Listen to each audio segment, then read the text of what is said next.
Y a-t-il assez de micronutriments dans l'alimentation HCLF? Combien d'heures faut-il dormir? Faut-il faire du sport et si oui, lequel et à quelle fréquence? Voici les thèmes que nous allons aborder dans cette vidéo. Vous avez très envie de vous lancer en HCLF, mais vous ne savez pas vraiment trop bien comment vous y prendre. Alors, c'est parti!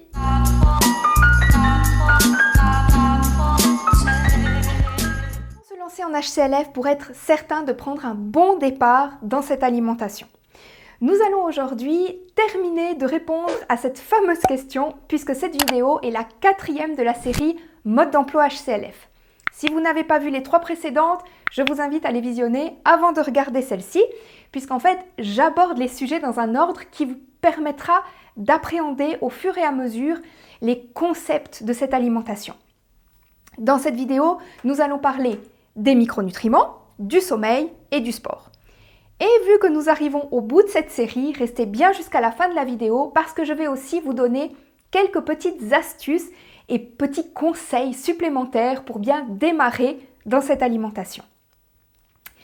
Commençons par le plus gros sujet, les micronutriments. Déjà, qu'est-ce qu'on entend par micronutriments? Micro, ça veut dire petit, mais ça veut aussi dire qu'ils sont nécessaires en plus petite quantité que les macronutriments. Les macronutriments qui sont les lipides, les protides ou protéines et les glucides. Les micronutriments, quant à eux, sont nombreux et de nature différente. On a par exemple les vitamines, A, B, C, D, E. Je ne vous fais pas tout l'alphabet. Il y a aussi les minéraux comme le magnésium, le fer, le potassium, le calcium. Je ne vous fais pas non plus toute la liste. On peut aussi inclure les polyphénols qui sont produits par les plantes. Certains sont des antioxydants d'ailleurs, comme les flavonoïdes, les caroténoïdes. Certaines personnes incluent aussi les probiotiques, voire même les fibres. Et les acides gras essentiels. On trouve évidemment tous ces micronutriments en grande quantité dans les végétaux. C'est la plus grande et la meilleure source de micronutriments qui existe dans l'alimentation. Il y a quelques exceptions, comme par exemple la vitamine D, qui est fabriquée par notre peau via l'exposition au soleil, et la vitamine B12, qui n'est malheureusement plus disponible aujourd'hui à l'état naturel, car nos sols sont bien trop appauvris. Donc en HCLF, évidemment, on se complémente en vitamine B12. C'est indispensable. En plus, c'est pas cher, c'est pas contraignant, puisque vous trouverez certaines marques qui proposent des petits comprimés à laisser fondre sous la langue et vous en prenez une fois toutes les 2 semaines. Sinon, pour expliquer un peu pourquoi en HCLF végétalien vous serez les mieux armés, les mieux outillés, non, là ça fait bizarre, on va dire qu'on reste sur les mieux armés. Bref, pour vous imager tout ça, voici quelques exemples. Le calcium végétal, en comparaison au calcium des produits laitiers, c'est un calcium basifiant, car il n'est pas dans un milieu acide comme celui des produits animaux. Et donc, le calcium végétal sera mieux assimilé d'une part, et d'autre part, vous éviterez l'ostéoporose qui est provoquée par les produits animaux, comme les produits laitiers, qui sont très acides et qui vont en fait venir ronger votre os. Pour les oméga 3, en sachant que vous mangerez très peu de gras, vous aurez donc moins d'oméga 6 et donc une meilleure assimilation des oméga 3, puisque trop d'oméga 6 annule l'effet des oméga 3. Je vais dire ça comme ça. Et est-ce que j'ai besoin de vous citer la vitamine C? Antioxydante, évidemment, qui est présente en abondance dans les fruits et les légumes. Vu que vous allez remplacer la part de produits animaux par des végétaux, vous n'aurez donc pas de souci de ce côté-là.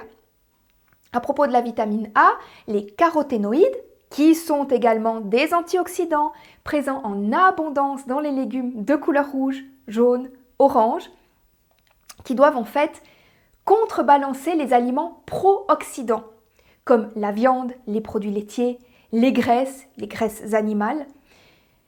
Vous ne mangez pas de produits animaux en HCLF végétalien que vous allez remplacer par des végétaux, donc plus de végétaux, donc plus d'antioxydants qui pourront servir à d'autres fins que de contrebalancer l'oxydation des produits animaux. Comme par exemple renforcer votre système immunitaire, prévenir le cancer, préserver votre cerveau, préserver votre vision, votre cœur, réduire les signes de vieillissement, La liste est longue. Bref, avec une alimentation végétale HCLF, il y a moins d'interactions, on va dire, qui risquent de favoriser la mauvaise assimilation des micronutriments. Végétalien, ça veut aussi dire moins de produits animaux, je vous l'ai déjà dit, je crois, et plus de végétaux, qui sont riches en micronutriments. Donc, de toute façon, plus de micronutriments qu'en étant omnivore. C'est logique. Donc, en résumé, pour les micronutriments, la vitamine D et la vitamine B12 sont deux exceptions. Sinon, avec une alimentation végétale variée et vivante, vous trouverez tous les micronutriments dont vous avez besoin, et même plus. Lorsque je parle d'alimentation vivante, ce sont les végétaux non transformés et crus, comme les fruits et les légumes crus, qu'on appelle aussi crudités. Vous mangerez tant de végétaux en HCLF que les compléments en vitamines qu'achètent la plupart des gens, eh bien vous n'en aurez plus besoin. Comme je vous le dis souvent en vidéo, le HCLF, c'est plus qu'une alimentation. C'est un mode de vie. Mode de vie qui doit inclure une période de repos pour l'organisme. C'est très important de bien dormir. Comment savoir si on dort assez? Vous allez simplement comparer la semaine avec le week-end. Si vous dormez 7 heures par nuit la semaine, parce que vous devez partir tôt pour travailler, par exemple, et qu'en comparaison, vous dormez 9 heures d'affilée le samedi et le dimanche matin, eh bien, ça voudrait dire que vous ne dormez pas suffisamment la semaine. C'est que vous avez certainement besoin d'environ 8 heures de sommeil et du coup, vous allez rattraper votre retard le week-end. Vous avez ce qu'on appelle une dette de sommeil. Alors oui, je sais que les personnes qu'on appelle des couche-tôt ne sont que très peu valorisées dans notre société. Et pourtant, ce sont eux qui récupèrent le mieux. Si vous avez l'habitude de vous coucher à 23 heures, allez au lit à 22 heures et vous verrez que vous vous sentirez bien mieux le lendemain matin. Si votre corps vous réclame du sommeil, c'est qu'il en a besoin. C'est durant la nuit que notre organisme se détoxifie, se répare, se recharge, se régénère. Ne le privez pas de ce précieux moment. La qualité du sommeil est également importante. Avec une alimentation HCLF, vous aurez un sommeil paisible, puisque vous aurez mangé végétalien le soir et vous n'aurez pas quelque chose de lourd sur l'estomac à digérer pendant la nuit qui vous prendra de l'énergie.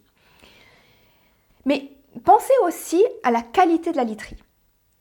À dormir dans le noir, à bien aérer votre chambre, pas d'écran avant de s'endormir, etc. C'est toutes des petites choses qui sont importantes également. Et vous me posez aussi souvent la question de quel sport pratiquer en HCLF et faut-il faire du sport pour perdre du poids en HCLF? À cette question, je réponds souvent que ce qui compte, c'est pas le sport en lui-même. Ce qui compte, c'est de vous bouger un minimum. La perte de poids va intervenir surtout grâce à l'alimentation. D'ailleurs, dans le milieu de la nutrition et du sport, il est entendu que 80% de la perte de poids provient de l'alimentation et 20% seulement du sport. Et ce 20%-là sera uniquement présent si vous faites une activité sportive à haute intensité et régulièrement. Et le conseil que je peux vous donner, c'est justement de ne pas miser sur l'activité sportive dans un but de perdre du poids, mais simplement pour vous maintenir en forme, pour vous aérer, pour faire circuler votre sang, votre lymphe. Parce que nous ne sommes pas un animal qui est prévu pour être sédentaire. On est prévu pour se déplacer, aller chercher notre nourriture tout au long de la journée. Donc, marcher, c'est quelque chose de naturel pour nous, c'est indispensable. Indispensable pour tous nos fonctionnements physiologiques. Le sport que je recommande en HCLF, c'est la marche. 30 à 45 minutes par jour de marche à un bon rythme. Sinon, vous pouvez évidemment pratiquer tous les sports que vous désirez, tout en sachant qu'il faudra veiller à augmenter votre apport calorique si vous avez une activité sportive qui est soutenue afin de ne pas vous épuiser à moyen terme. Mais vraiment, la marche est essentielle à notre bonne santé. Je vais d'ailleurs certainement vous faire prochainement une vidéo sur les bienfaits de la marche. Après, il y a le vélo d'appartement en hiver qui est intéressant, la natation en été, ou même en hiver en piscine couverte, qui fait travailler beaucoup de muscles de notre corps et qui a en plus un effet drainant dû à l'eau. Bref, faites-vous plaisir. Vous verrez qu'à force de pratiquer cette alimentation, votre corps va vous demander de vous dépenser. Vous ne tiendrez plus en place. Vous aurez besoin de sortir et de faire une activité physique au quotidien. En fait, c'est un cercle vertueux. Plus vous mangez de glucides, plus vous produirez d'énergie et plus vous aurez envie de vous dépenser. On arrive gentiment au terme de la vidéo et on va parler maintenant des bonus. Alors ce sont 7 conseils et astuces pour vous aider à aller encore plus loin lorsque vous vous lancez en HCLF. Le conseil numéro 1, exposez-vous à la lumière du jour. La lumière du jour est très importante pour notre humeur parce qu'elle stimule la production de sérotonine, l'hormone du bonheur. Essayez de découvrir vos bras dès que le temps le permet, vos jambes, c'est égal. Découvrez votre peau dès que le temps le permet. Comme ça, vous allez synthétiser la précieuse vitamine D. Conseil numéro 2, jetez votre balance par la fenêtre. Ou pas. Non, rangez-la dans un placard pour que vous ne blessiez personne. Se peser, c'est inutile, c'est du stress. Vous constaterez les changements sur votre corps et dans vos vêtements. Mais plus important, vous constaterez les changements sur votre vitalité et votre santé. Comme je le dis toujours, la santé d'abord, le poids suivra tout seul. Conseil numéro 3, mangez le plus possible des aliments non transformés et bio. Si vous en avez les moyens, bien entendu. Comme je le dis toujours, le bio, c'est pas parfait, mais c'est mieux. Surtout lorsqu'il s'agit d'aliments que l'on ne pèle pas, comme la laitue, d'aliments qu'on mange avec la peau, comme les pommes. C'est moins important pour les bananes, les oranges, les pastèques, les melons, parce que ça, on va les peler. Conseil numéro 4. Si vous avez des envies de grignotage, tournez-vous vers les dattes, les figues, les pruneaux, les fruits séchés. Je ne parle pas d'oléagineux, je parle de fruits séchés. Ça marche particulièrement bien lorsqu'on a des envies de chocolat. Et vous verrez qu'après quelques bouchées, quelques dattes, toute envie d'aliments gras et sucrés aura disparu. Ce qui nous amène au conseil numéro 5, ayez toujours des aliments HCLF faciles à transporter et à stocker chez vous. Ça vous évitera de vous jeter sur de mauvais aliments en cas de fringale. D'ailleurs, essayez d'avoir toujours sur vous, en tout cas au début, un petit sachet avec quelques fruits secs de secours, on va dire. On ne sait jamais. Conseil numéro 6, surtout ne retournez pas aux aliments gras. Mieux vaut boire une grande bouteille de jus de fruits plutôt qu'un paquet de chips. Conseil numéro 7, et on va terminer par ce conseil, ne pensez pas que vous pouvez manger un peu moins un jour et que vous allez vous rattraper le lendemain. Pas au début. Après, vous arriverez à vous gérer, mais pas au début. C'est le meilleur moyen d'avoir des fringales et de vous jeter sur des aliments gras. Mangez suffisamment tous les jours. On ne mange pas seulement pour le jour même. On mange pour constituer des réserves de glycogène pour les jours suivants. Il ne faut pas que vous ressentiez la faim en HCLF. Lorsque vous ressentez la faim, mangez. Voilà, dernier conseil. J'espère que cette série de vidéos vous a plu. J'espère qu'elle va vous aider à vous lancer en HCLF. N'hésitez pas à les visionner une nouvelle fois parce que je sais que je donne beaucoup d'informations, parfois un peu vite, et c'est difficile de tout intégrer au premier visionnage. Si vous avez encore des questions, vous pouvez évidemment me les poser en commentaire. Comme chaque fois, j'y répondrai avec un immense plaisir. Via Félicia à tous!